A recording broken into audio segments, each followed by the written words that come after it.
March 3, 1943, 0600 hours, Bismarck Sea, Southwest Pacific. Rear Admiral Masatomi Kimura stands on the bridge of his flagship, watching 8 destroyers shepherd 8 loaded transports across waters Imperial doctrine says belong to Japan. The cargo isn't boxes, it's muscle. 6,900 soldiers of the 51st Division, food, ammo, medical stores, everything Lieutenant General Hatazo Adachi needs at Leh to keep New Guinea from slipping away. Kimura has every reason to feel safe. For a year, the Imperial Navy has moved men and material through these lanes with almost ritual confidence. High-altitude American bombers miss moving ships. Torpedo attacks are rare and clumsy. Medium-altitude raids, plenty of time to jink clear. The convoy sails in precise geometry. Destroyers screening, lookouts sharp, gunners drilled, radio net tight. The umbrella of steel is up. On Destroyer Shiga, Captain Tamiji Hara has run this route so often he could sail it blind. He knows American tactics. B-17s lofting bombs from the stratosphere, torpedo planes that need suicidal straight runs, medium bombers that telegraph their attacks miles in advance. The Japanese answer is doctrine, coordinated flak, disciplined maneuver, fighters from Rabaul if needed. It has worked enough to make today feel routine. And then comes the thing no one on any Japanese bridge could imagine in their darkest wardroom speeches. American mechanics in Australian workshops have hacked the playbook, turning medium bombers into low-altitude ship killers with noses full of 50-caliber Fangs.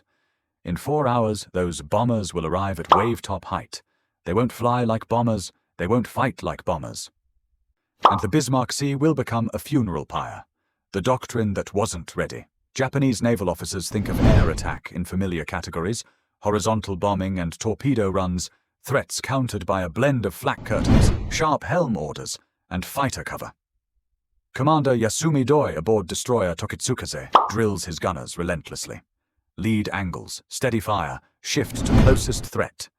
He has 25mm cannons, 13mm machine guns, dual-purpose 5 inches. On paper, it's a solid lattice of steel. But paper doesn't bleed. The largest transport, Kembu Maru, carries an entire regiment. Another holds medicine and food. The soldiers have been briefed. Danger is real, but the Navy is strong. The crossing is short. Stay calm. Lookouts call contacts. Mid-altitude, southwest. A familiar slice of American silhouettes, B-17s and B-25s stepping in at around 7,000 feet. Perfect. The umbrella rises, tracers climb. The convoy braces for a show they've seen before. No one on those bridges sees what's knifing in beneath the glare. The shadows at mast height, skimming the white caps, prop wash peeling spray from the sea. Not bombers, strafers. How to build a sea monster. The idea doesn't come from a pristine lab. It comes from frustration, from missed ships and empty claims. Former Navy pilot turned 5th Air Force officer Major Paul Pappy Gunn looks at the problem. Hitting a maneuvering ship from altitude is dice roll warfare. Torpedo training and gear? Scarce. So he does what Americans do when the manual is wrong. He rewrites the machine. At Eagle Farm Airfield near Brisbane, Gunn and North American rep Jack Fox start unbolting the future. They rip the bombardier's nose out of B-25 Mitchells and bolt in 50-caliber Browning M2s, first 4, then 8 forward-firing guns. They brace the nose structure, hide ammunition runs in every spare cavity, rebalance weight like hot rodders in a hangar. The ammo is M8 API, armor-piercing incendiary, 619 grains, leaving the muzzle at 2,010 FTIS. Against the thin-skinned topsides of a destroyer, it's a buzzsaw. 8 guns at about 850 RPM each means 6,800 rounds per minute, a literal beam of fire that chews gun shields, shreds crews, and sets the world on fire. The physics is ugly. The psychology is worse. Add one more ingredient, skip bombing. Major William Benn has learned that a bomb dropped from 200 to 250 feet will bounce like a stone. Skip, then smash into a hull at the waterline. Fit it with a delay fuse. Let it burrow. Let it blow. General George Kenney sees the pieces click. Strafers to blind and butcher the decks. Skipping bombs to break the spine. Train on the old wreck of SS Pruth until crews can do it in their sleep. Then wait for a convoy. This convoy. The trap springs. The B-17s at 7,000 feet begin their solemn runs, pulling every Japanese eye upward, every 25 millimeters, every 5-inch director, every tracer climbing to a familiar picture. It's not a feint, it's a fix, a gravitational pull for attention.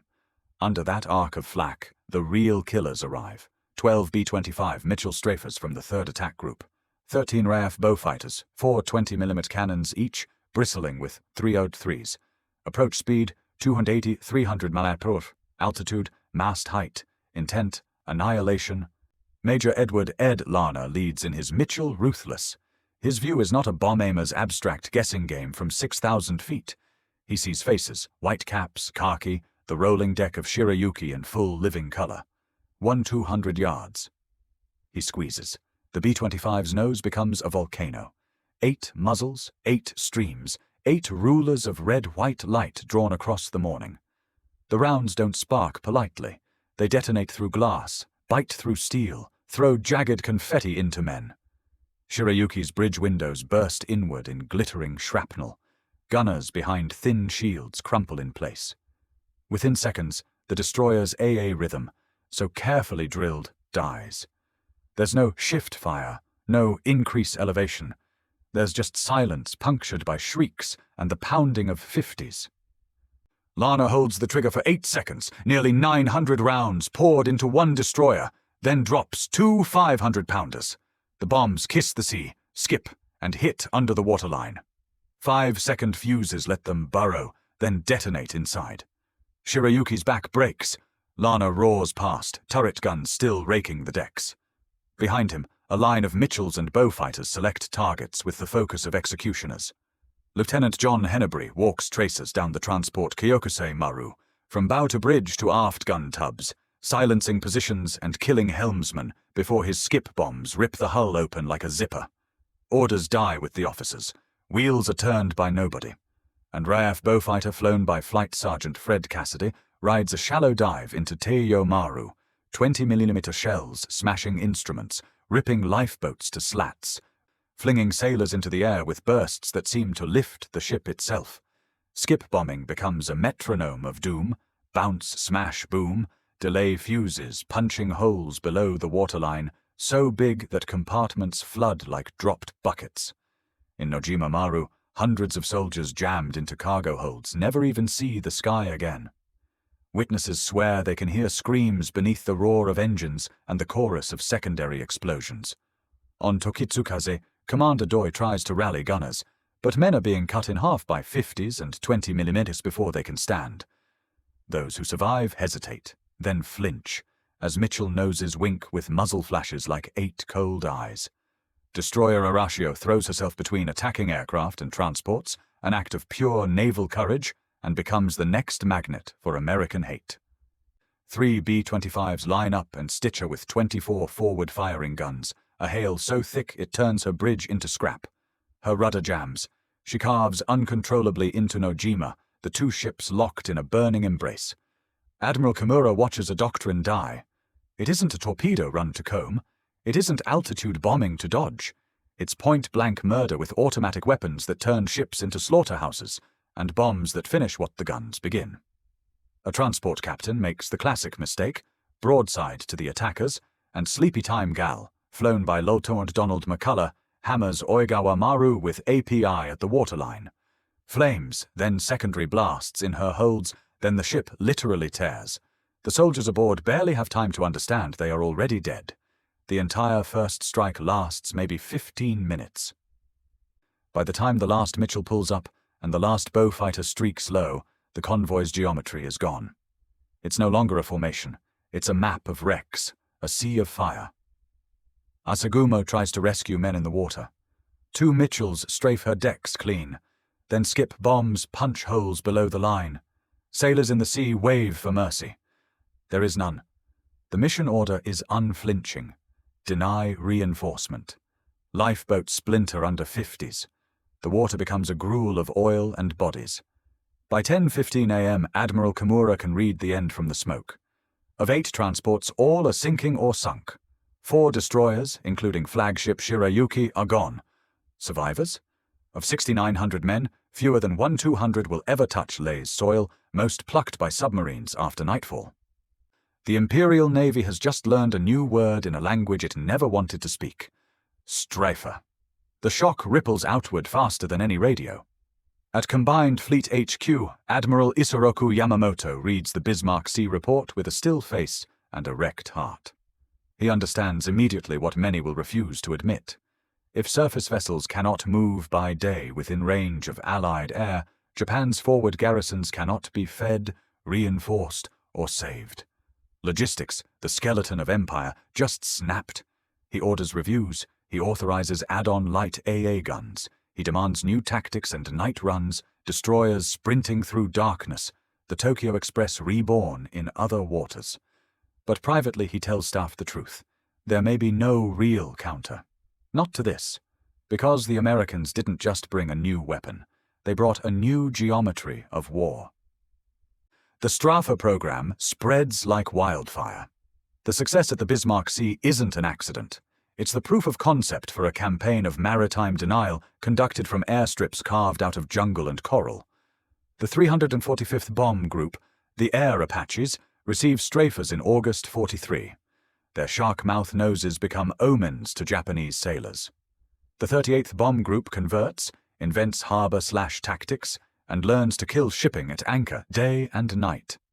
With radar aids, some B-25s push into darkness. Japanese officers write bitterly.